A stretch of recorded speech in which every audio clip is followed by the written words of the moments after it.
Welcome, I'm Chris Sikora, and I'm going to step you through exercise one in uh, the simulation class using SolidWorks 2020. Now, before we do exercise one, and for the most part, this course deals with understanding failure, and that's what we really look at, as well as other things. We look at computational fluid dynamics, finite element analysis, and so on. Um, but I want to talk about assessing failure. So that is with a part in particular. You can see the bolt down at the very bottom there.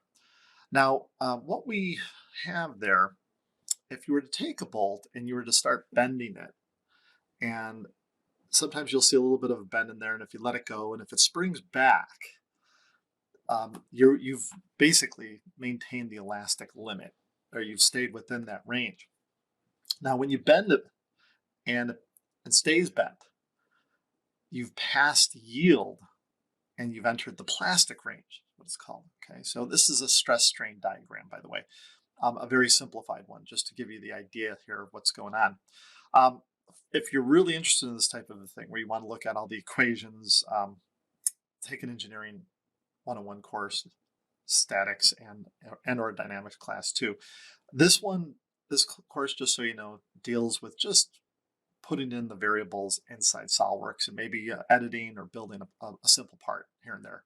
So I definitely recommend taking an engineering course if this is what the field that you want to go into. But let's take a look here, some of the things. First of all, when you're assessing failure, what you're going to see in this, when we model a part up and then we apply a simulation to it for stress analysis, we're going to see it will give us feedback and yield. And what we're going to look at is megapascals, which is the SI, which is related to metric system, versus PSI, pounds per square inch, and things like that.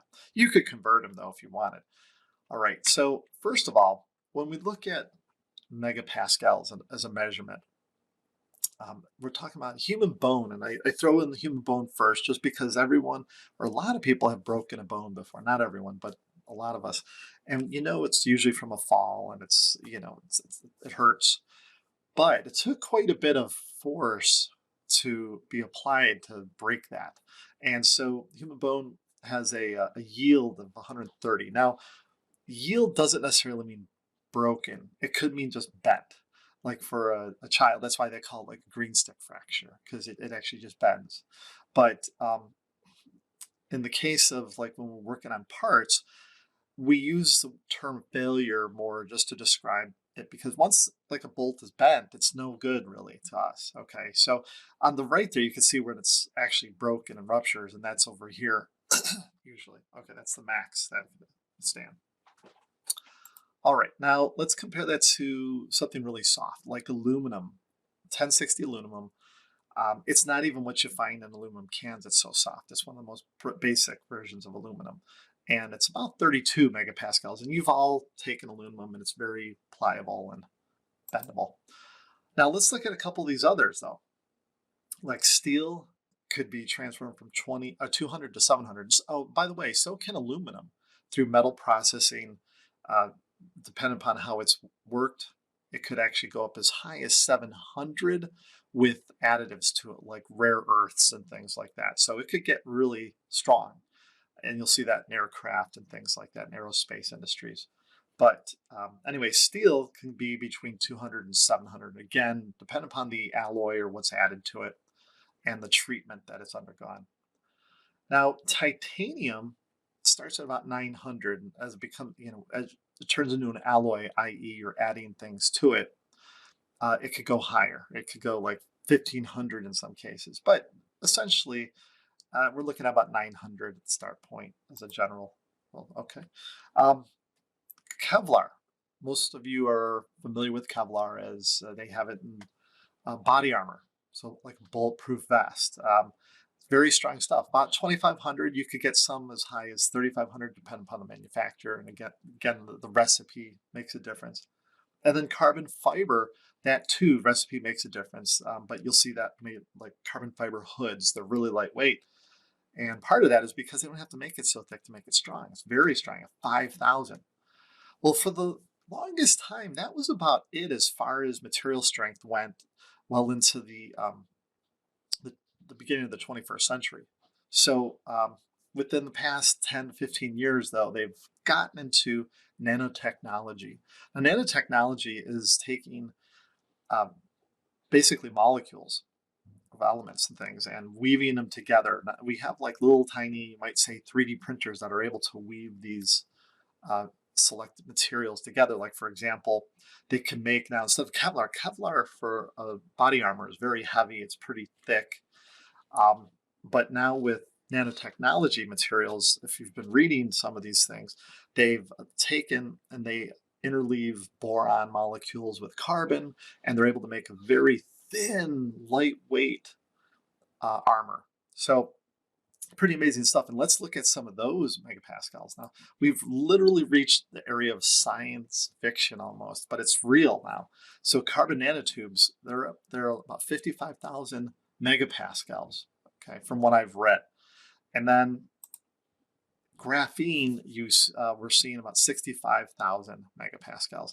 Now graphene's interesting because graphene is actually, it could be made. You could actually take pencil, just your lead pencil, and scribble it onto a sheet, and then take tape, like cellophane tape, put it over the top, and as you peel it away, it grabs the molecules, and they're already packed in such a way that's it's very strong, and then you could relayer them.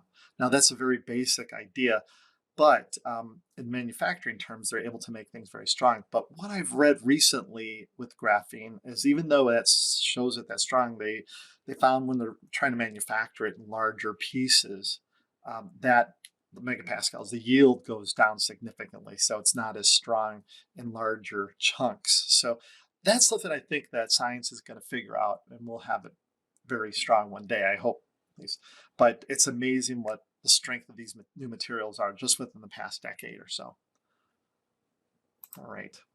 Now there's another way of assessing failure, and it's a factor of safety, and safety is the key word there. So for example, this is used by the automotive industry. And the automotive industry, there's an equation that goes with this. Again, if you want, take an engineering course that you're going to learn this. This is more for CAD and manufacturing. We're not going to go into all the details of the equations and the math, but you can even Google it and you'll get to see what goes into a factor of safety. But just as a general rule of thumb, like the automotive industry uses 3.0 for their factor of safety. They don't want anything below that. So it's typically like, imagine it like 3 times what it has to be as far as strength to some extent. But read up on it, look at the equation, how it works, okay? Aerospace uses a factor of safety about 1.5.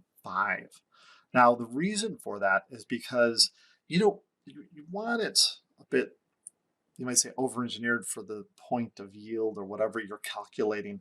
But when you add it to 3 times that, it's going to get very heavy. So, for example, things that fly in the air, you want them to be light. So they look at about 1.5 on average. And again, don't take my word on it. Go wherever you work. If you work for Boeing or if you work for General Motors or Toyota, use what they give you, okay? Because it does vary from time to time. Civil, again, I heard that sometimes, like we're talking bridges and things like that, maybe a 2.0. It could vary though. Again, this isn't a civil engineering class. All right, so now that we are armed with those megapascals and the strengths, let's go ahead and look at the finite element analysis inside SolidWorks. So what I'd like you to do is we're going to make something really simple today. We're going to actually make a bottle opener. Okay, so if you're looking in the training guide, those of you who have the training guide, it's in the, if you're in the manufacturing 2208, you'll see the manual right there. You could click on that and it will bring up this training guide. Now we're looking to get to page, there we are, page 13, Introduction to FEA. Now FEA stands for Finite Element Analysis.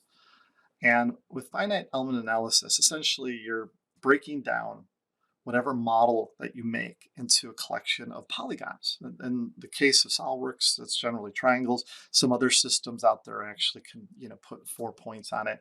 But that triangle has points or nodes or elements that can be referred to. And mathematically, behind the scenes, Essentially, it could break this down into a collection of polygons and calculate when you apply a fixture wherever it's going to be held. So like if I have a flash drive, I'm holding it, that's my fixture, would be these points. And then whatever load you would have coming in any direction, and you could specify the direction or the vector that the load is coming in on. In this case, we're going to put force.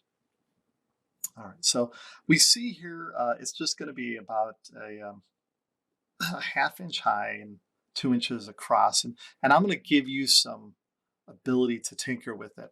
Now you'll also see in the book here, there's fillets and all these features. Now there's something called defeaturing. Now typically when, again, if you took any of these engineering courses, the engineering books for Engineering 101 are like that thick, and they're basically math books. And what they do typically, they have a whole range of ways of calculating things. And when you're calculating stress or whatever, they look at it from a two-dimensional cross-section. And you essentially take the length, the height, the thickness, and then you take these other variables that you're going to see in just a moment that are already plugged in for us, and as far as material properties. And then they could put together an equation, fashion the equation, and calculate it and get some feedback.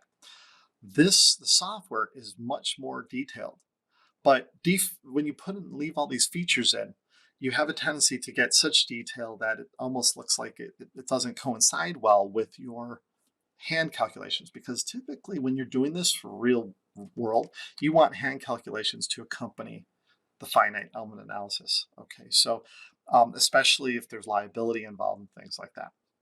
So this way, by defeaturing, it actually speeds up the system because it doesn't have to make as many polygons. Because all those little features, it breaks down into individual nodes or elements, polygons. If you just keep it simple, it's going to be able to give you a good result without taking a long time. So they'll defeature for a couple of reasons. Defeaturing is used to remove like fillets and things that are unnecessary for the outcome. Also, it speeds up the computer processing. And also, like I said, you could sometimes get a little closer to your hand calculations with it, although that's not really necessary. But still, let's go ahead and take a look at this part. Start a new part file.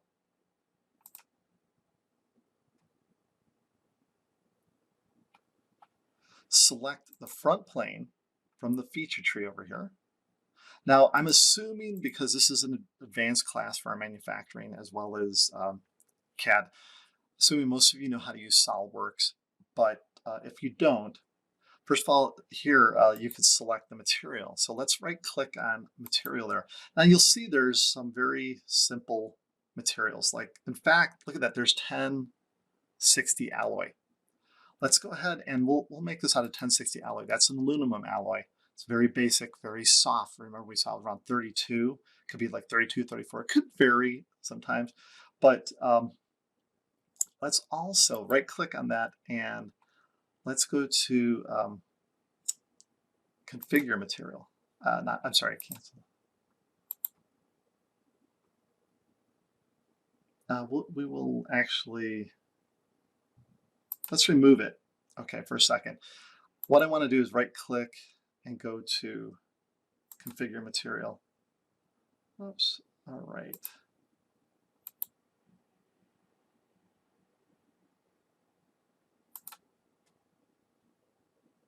All right, go ahead and right-click and click on Manage Favorites. And here we could actually see these. So if you see there's a SolidWorks materials, hit the little arrow there. There's also the DIN materials, but we're looking for the SolidWorks materials. Let's go ahead and select aluminum, hit the little arrow, and there's 1060 alloy. All right, and that's already in there. Now let's look, there's appearance, crosshatch custom, applications, favorite sheet metal, and I'm actually looking for, let's just right click, and for right now we're going to go ahead and just select that 1060 alloy. Okay, now we're going to go ahead and take the line tool and click on this point, drag it up, and we're right now in IPS or inches. Okay, so This is only supposed to be about a 1/2 inch in height, so it's going to be rather small. So click once you get it to about 0.5. Drag this across about 2 inches, click, and then you can zoom up with your wheel a little bit or hit the F key on your keyboard. Now drag this down until you can infer to the other side. Click, drag across about 0.14, 0.15, drag this in about 0.4 at a slight angle. Follow that. You can actually make it perpendicular if you like. Click. We're making the jaw of the bottle opener. So click over here, and then about 0.15 again, click. Drag this up maybe about 0.4-ish, click. Drag this across about 0.5-ish. Drag a nice long angle in there until you can infer, click, and then connect. All right, now we could even add the hole, and I'll show you, we'll go ahead and do that. We'll add the little circle there for the keychain, because this is a keychain bottle opener. Go to Features, go to Extrude Boss Base, and what we want to do is go ahead and select mid-plane, and let's go with 0.5 thick, and hit the green check. Now, do we put the fillets in and things like that? No, we don't need to with this one, okay? If it is a structural fillet, like for an archway or something like that, we're talking a lot of space, then yes, but in this case, it's very small. We're not really, the outside fillets aren't going to make that much of a difference for us, so we're going to keep it defeatured. Let's now go to, first of all, go to Evaluate. And we want to see how heavy this is. We've already selected the material. Go to Mass Properties. It's a little scale. And here you can actually see the mass in pounds. So it's 0.04 pounds. Remember, this is small little device. Okay. Also notice you could go to options here and you could change it to scientific notation. You could use custom settings, set it for angstroms, millimeters, centimeters, pounds, kilograms, all that fun stuff. Just hit cancel there. We're going to keep it in the English system and hit the X there. So that's how you can figure out your material costs too, because how many pounds? Multiply this, if you're going to make 1 million of them, multiply that by how many pounds, or how much it costs per pound, and there you go. All right, so at this point, we're going to use, go to SolidWorks add-ins and turn off simulation if it's there. Now, not everyone has simulation. Everyone who's in my courses should have it. If you don't have it, let me know, because you're supposed to get a license of SolidWorks Professional that would have it in there. Some of you might not have that. It doesn't matter for this exercise. The first couple exercises, we use the light version inside here. And so if you just go to, let's see here, Evaluate, you'll find Simulation Express Analysis Wizard. This is the light version, and it comes with every seat of SolidWorks. Okay, now in here, we want to make sure we get our feedback in megapascals. So down here, at the very bottom where it says IPS, let's change it to MMGS. And then go to Options and make sure it's set to SI. Now, what's interesting is if I don't always check it to see if it's SI, sometimes when I run the analysis, assuming it's an SI, because once I click on this options, it's supposed to give me in megapascals. I've seen it a lot of times in students' computers too, where it doesn't do that. It's almost like it forces you to always click on options. So just remember that little piece of advice. Always check the options, even if it is always set to that. Hit next. And from here, you'll see it steps us through. Now this is nice because this is like a wizard that steps us through. Imagine it's like Gandalf, he's stepping us through how to get to our destination. You can follow this little checkbox and fill them in, like materials already checked. So we don't need to select that. But we're in fixtures right now. So let's click on add fixtures. Now add fixtures are where it's locked in. And there's a number of different ways to fix things. But in this light version, we're just going to apply it right there. Now what we're doing with that, figure like if this is it, we'll hold it this way. Like let's say our finger's right under there and we're going to pry it up, okay? And so we're selecting that as our fixture. Oh, I apologize. No, not that. That's actually, click on that again to deselect it. We actually want this face. The idea, that's actually going to be for the force, because that's where we're going to be having force pull up. Um, Figure this is fixed, like the jaw is actually fixed on the bottle top. All right. And what we're doing is a linear analysis, by the way. There is something called the nonlinear analysis, which is for it adds a layer of complexity to things and gives you better information. So this is just a linear. We don't do much in the way of nonlinear analysis in this course, just so you know. Most of it we do is going to be linear. There are advanced courses, though, where you can actually take, especially through SolidWorks Corporate, the nonlinear aspects of it. Okay, now we went ahead and we added our fixture on that surface. And now what we're going to do is we're going to hit next. And we have force or pressure. Now, mind you, in the full-blown version, you have a whole array of different things that you could add. There's thermal, there's frequency, vibration, there's torque, there's a bunch of things. But we're just adding force here. Pressure, you could add that for, like, let's say you made a canister or a can of pop and you wanted to see the pressure on the inside. Okay, so now that we have this, we're going to go with SI. We have to figure out what it is in newtons. So we don't really, I can't tell you, how to do it in newtons right away. I'd have to Google it, and you could actually put in a little conversion. It's really easy in Google. You just put down, 30 psi is equal to N, and that will give you the equivalence. But let's just, SolidWorks does that automatically right here too, so we don't really have to go through that. We just change it here to English, and we put in how many pounds. Now this, let's figure it's going to take maybe 10 pounds of force to pry that up. So let's type in 10. And I'll select this face. And notice the arrows are our trajectory. That's where the force is being applied. Now that can be changed, but this actually works perfect the way it is. So let's hit the green check mark. Now hit next again. And it's just telling us the 1060 alloy. The yield strength here, you see it's Newton meters squared, 2.75. Actually, we were looking at megapascals. That would just be moving the decimal place one to the right. So it's actually 27.5. So I think I had 32 down. Pretty close, though. 27.5 is probably more accurate than what I had, because I was just off the top of my head trying to remember what it was. Okay, so we're going to hit next. We don't need to change material, and hit run simulation.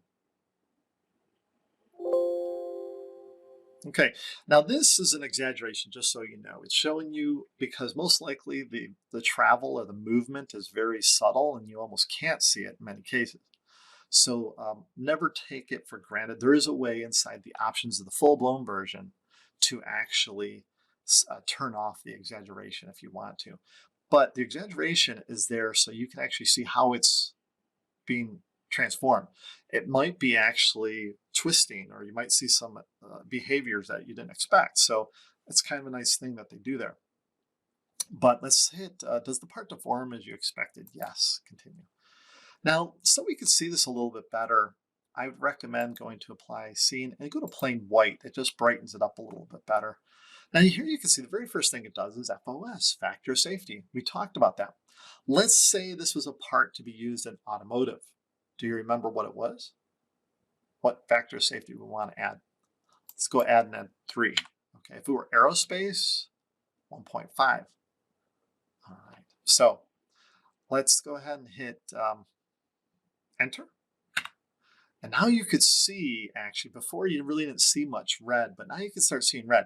This is just a binary test. In the full-blown version, you could get a lot more information, and it'll tell you the whole range that you get. But in this case, it actually gives you a good amount of information for something like a bottle opener. You can see the red is indicating where the high stress areas are, and that's essentially where it might be failing. Now, unfortunately, on the light version, you can't section through and see inside, but typically when you start looking at the inside, it might be hollowed out or more. And if you design something and you get like a marbleized effect like this within your factor of safety, it's a good chance, just like it might actually be designed pretty well, even though, this one's a little thick. But if you get like a lot of blue and, and red intertwined, and it looks like it's nowhere does it actually completely get red. It's actually pretty close to the marker. Now this part obviously is a bottle opener. We wouldn't be worried about a factor of safety 3. We're looking at just making a cheap little bottle opener that would be a giveaway maybe for a trade show. But you don't want it to fail the first time that you use it. But this only gives us a little bit of information. If you see a lot of red, like in this case, this concerns me. Okay, that concerns me that might break.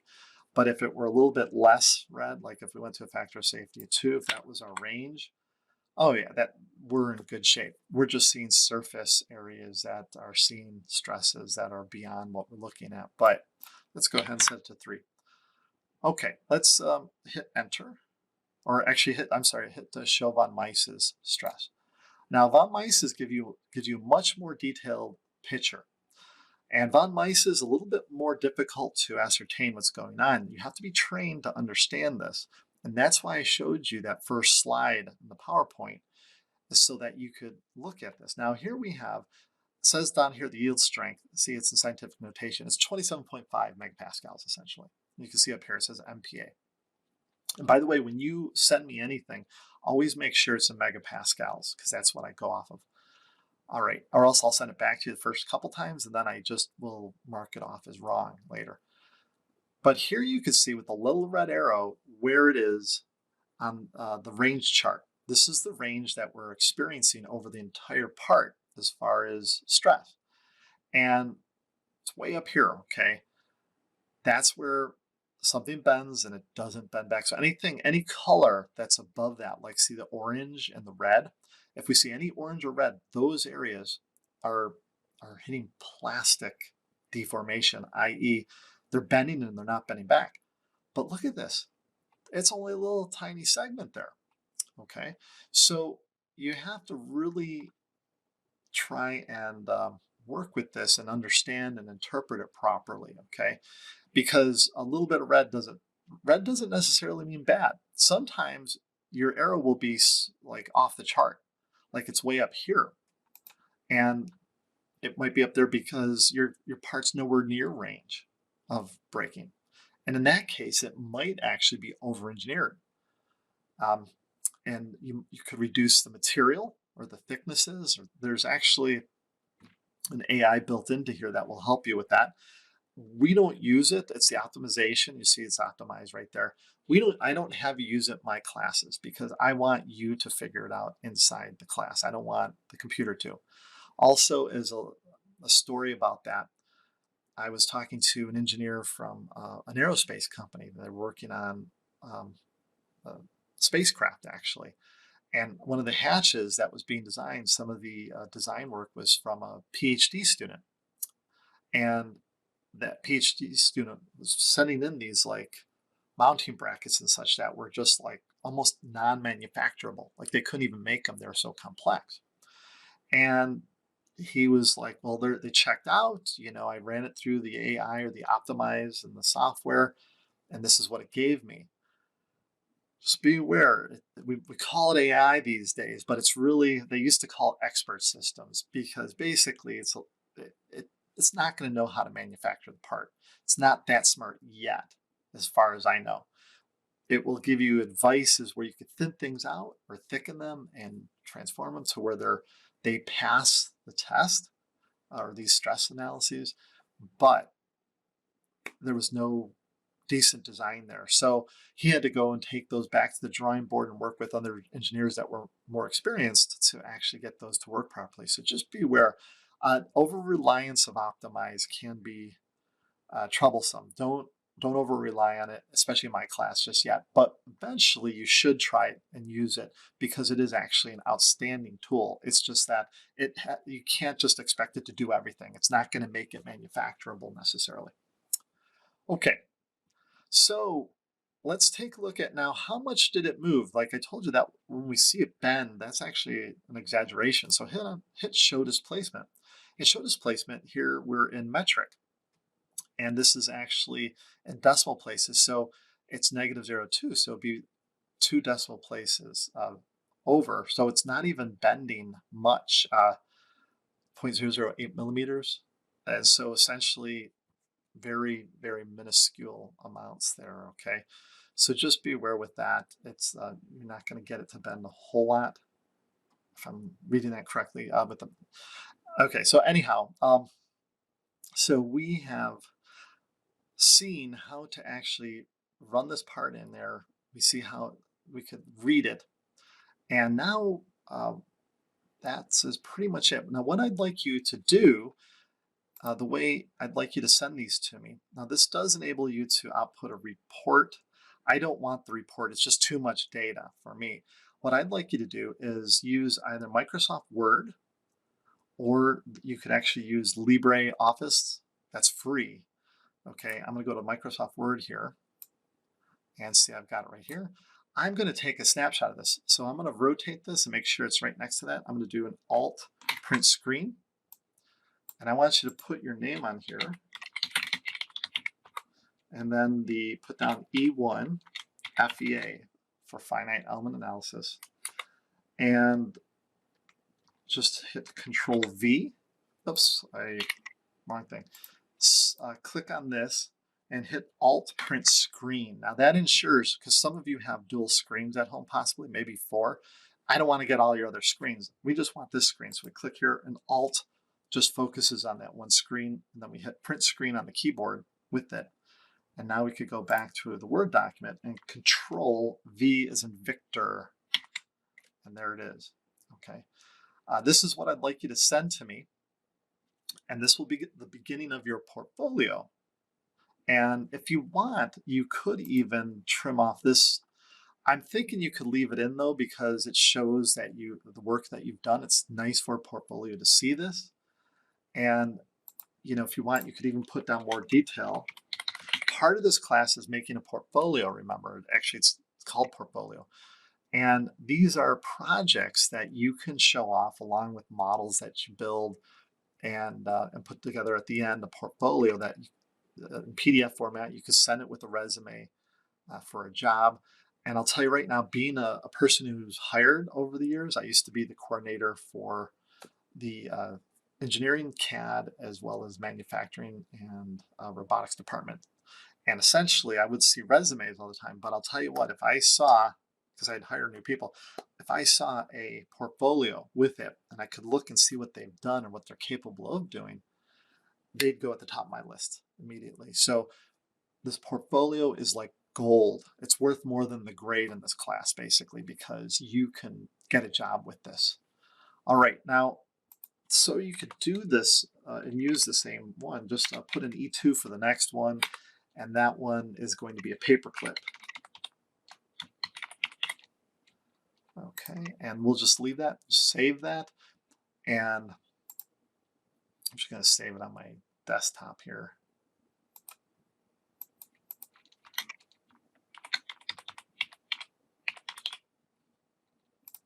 As your portfolio. Now, when you do these, save them each time and put them down there. Now, the labs are a little different, and you're going to see that. I'm going to make a video on lab 1 that's coming up in 2 weeks. All right, so because you're going to write a report with that, like I was talking about earlier. And this concludes this exercise.